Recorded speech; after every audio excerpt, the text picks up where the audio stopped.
All right, y'all, Rick Smiley Morning Show. The Supreme Court has been busy making decisions that will affect our lives. But if you don't pay attention, you will not know what moves that, that are being made. Here to talk about boycotting and more, ladies and gentlemen, the president of the NAACP, Derrick Johnson. Good morning, President Johnson. Good morning, Rickey. Thank you for having me on the show. Man, thank you for being on the show. It's a lot going on, and you're all over the internet right now, and everything that's going on with the redistricting and everything. Talk to us and let the people know what they need to know and what they need to do. Well, in this moment, the rights of African Americans in this country is under direct attack.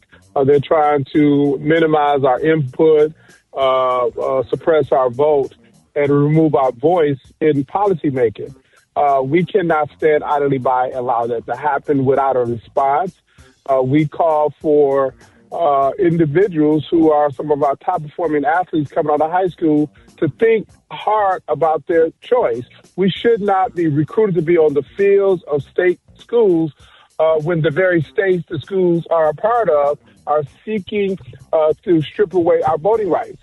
These are athletes who are making profits on the field, but they don't want their voice in the mix for policy making. Sharecropping is over, and we're calling attention to that. Let me ask you this, and this is just a personal question I have. Do you really think that these college athletes can boycott when, the NFL couldn't even do it?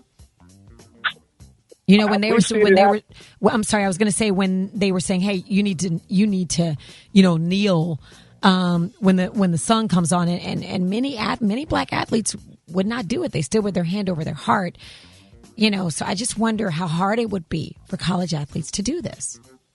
I think it's two different things here. We're not telling college athletes to not play sports. We're saying when you have a decision between going to University of Michigan or Alabama, choose Michigan. We're saying if you have a choice to go to UCLA or Georgia, go to UCLA. So we're not telling anyone not to do anything. We're saying you have options here.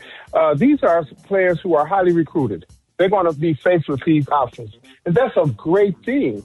But why should we provide our talent on the field and the basketball court so the schools can make billions of dollars in those very same states that the schools are a part of, saying, but we don't want you to have any say on who your representative and any say on the public policy that will govern your lives. Sharecropping is over. Okay, so this current voter rights bill that was recently passed, in a nutshell, can you explain how this affects black voters and what makes this boycott so important? So that's no particular voting rights bill that's passed. What the Supreme Court did was they simply say it's okay to discriminate against black folks, particularly in the South.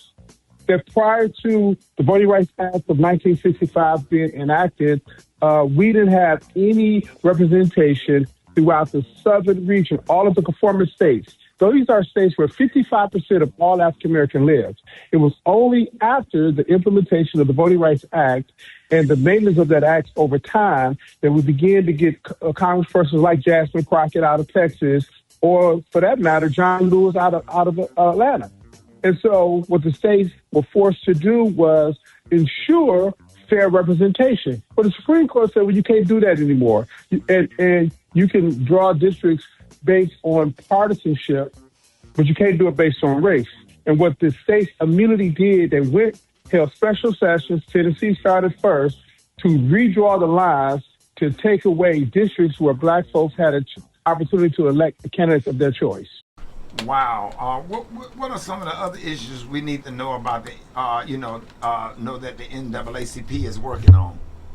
There is no more important issue than our ability to elect candidates of our choice and to ensure that the rights of our communities are protected and we have a hand in the policymaking process. Right. That's the paramount role of this association right now, and that's the work we must do.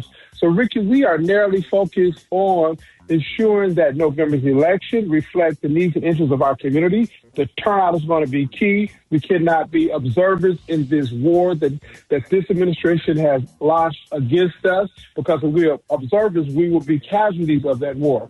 We got to get engaged. So if you know top-performing athletes who are considering their options, we just say choose wisely.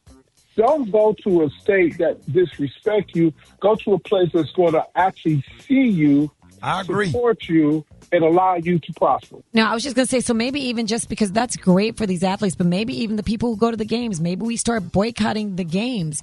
As a matter of fact, and correct me if I'm wrong, Brother Johnson, we asking the white kids to protest as well. We're telling fans don't go to the games. We're telling our folks stop buying the paraphernalia. Mm-hmm. Don't provide profits to states that don't see you as a person, as a whole person. Sharecropping is over. They want to leverage us on the field so they can generate billions of dollars for the very institutions that in some cases are not only denying our rights as citizens, won't even admit our children unless they are on the field. Absolutely, Brother Johnson. I stand with you 100%. And we just appreciate everything you're doing. You have a convention coming up. Tell us about the NAACP convention. We will be in Chicago, Illinois this summer for our annual convention. I encourage all of the listeners in the Chicago area, but anyone to come join us in this most crucial time. 18th through the 22nd in Chicago, Illinois. We will be there. Anything that you need for me to do, let me know. I stand beside you, sir. I appreciate you, man. Yes, sir. My Mississippi fraternity brother, president of the NAACP, the one and only Derrick Johnson, y'all. Thank you. Hey, man, love you, man. I love you. Take care.